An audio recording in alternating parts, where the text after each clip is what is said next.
श्रीमद्भागवत तृतीय स्कंध सप्तदश अध्याय। मैत्रेय उवाच ब्रह्मा वचने देवगण शुणिले अद्भुत कारण। विधाता पादे प्रणमिले आनंदे निज पुरे गले। दीति कश्यप आज्ञा पाई पुत्रंक जन्मे शंका बही। सते बरस पूर्ण हेला बेनी बालक प्रसविला। सेवेनी पुत्र जन्म काले दिवी मेदिनी अंतराले। घोर उत्पात भयंकर देखी कंपिले सुर नर। चल अचल संगे मही कंपिले महाभय पाई। दहिला प्राय अष्टदिगे दिशन्ति अनल संजोगे।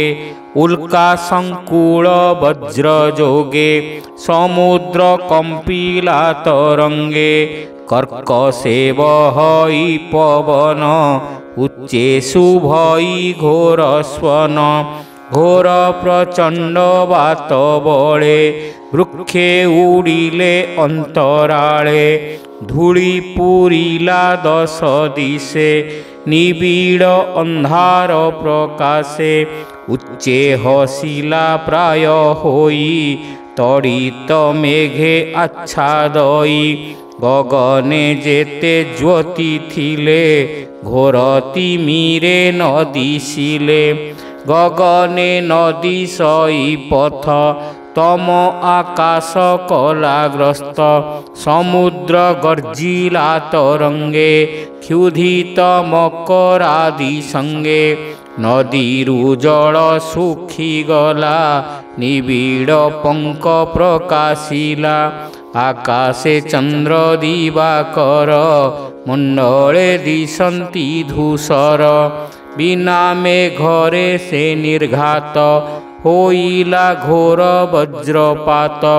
फेरब गण पूर्व मुखे नाद करन्ति अति दुखे।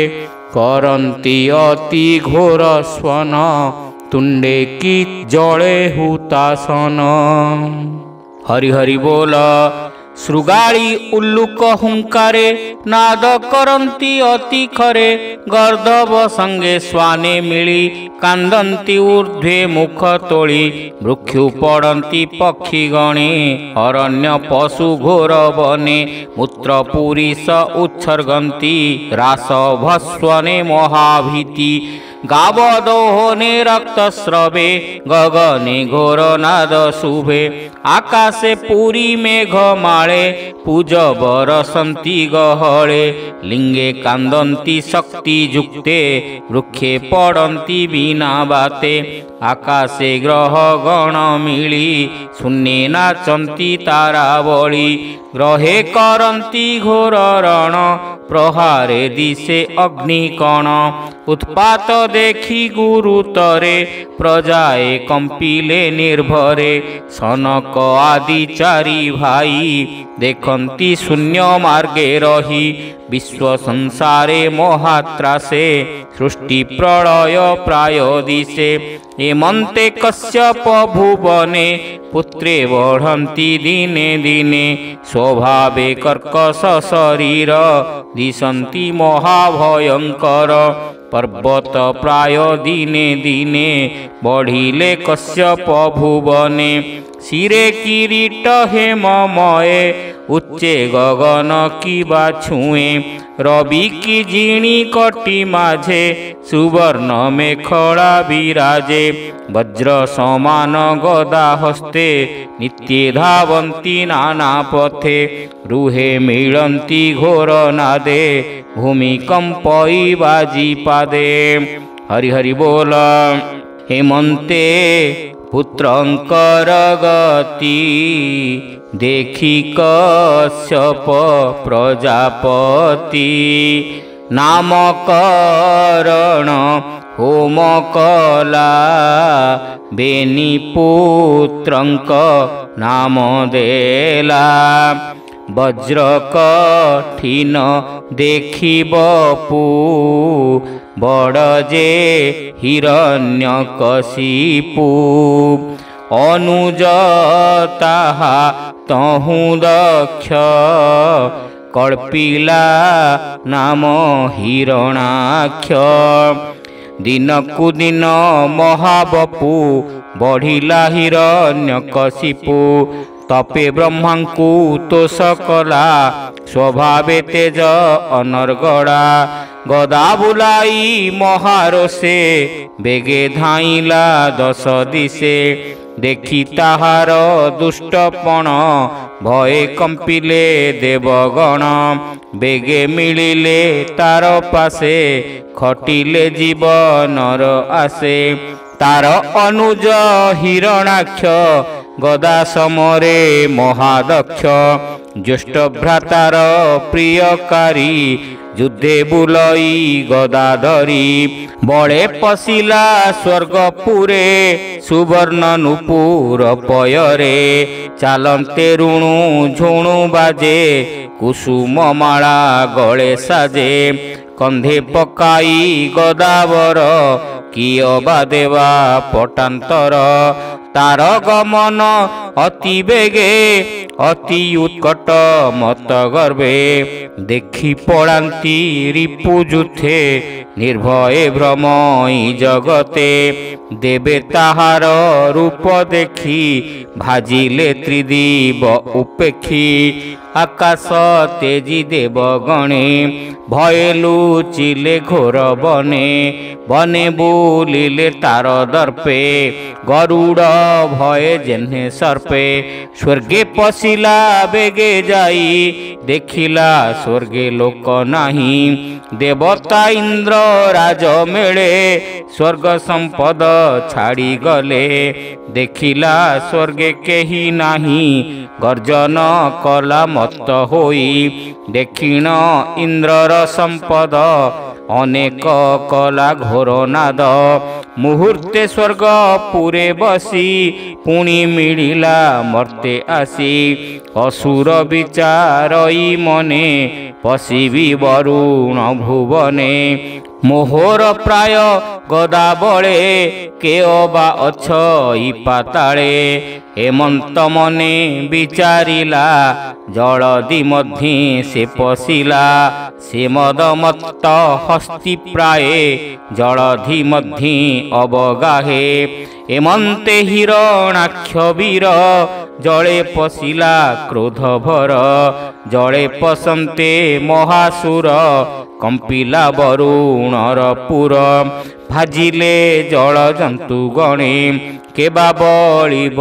ताकु रणे सभये सर्वे पळाइले गभीर जले से पशिले हेमंत वरुण भुवने बहु बरस कोप मने से विभावरी नाम पुरी ता मध्य विचरण करी भ्रमई करे गदा धरी केताकु समरे उभारी हरि हरि बोल तार निश्वास वायु बेगे बहुत रंग जल भागे से लौहमय गदा नेई ताहा उपरे प्रहारई रात्रि आगमे एक दिने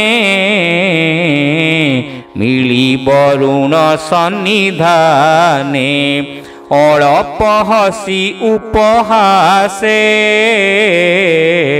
प्रणाम करी तार पासे नीच जनक प्राय होई बोलई सिरे कर देई हे राजा सुन मोर बोल तू युद्ध कर मोर तूल बोलई करे गदा तोड़ी घोर शबदे महाबली मुएबे भुवन तोहरा रहिली बहु संवत्सर तू मोते गदा युद्ध देबु न देले भुवने नथिबु तू लोकपाल अधिपति दुष्ट नाशने तोर ख्याति दैत्य दानव नाश करी राजसूयरे अधिकारी मो संगे युद्ध कर तुही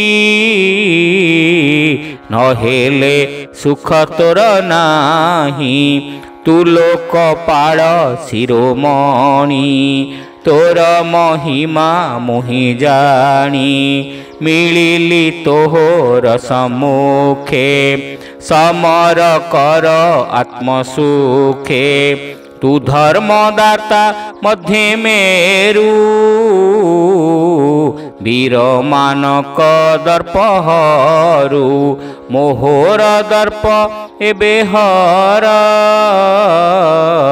सुखे राजुसी जग कर एमंत सुनिता वचन जलधिपति कोपे छन्न पुणी से कोप करी स्थिर कहई वचन मधुर बोले सुण भो वीरमणि मुतोर रिपु नहे पुणी तू वीर कहु मोर हिते मुतोते जुझिबि के मन्ते तू महावीरंकर वीर मो बोले कोप तू संहर भो वीर रह दिना केते इच्छा तो जेबे युद्ध अर्थे जे तोर तुले युद्धकारी मिलिबे तोते दया करी तू युद्ध मार्गरे निपुण तो तुले समनारायण तू वीर रणे सुपंडित के रणे तो शिव तो चित्त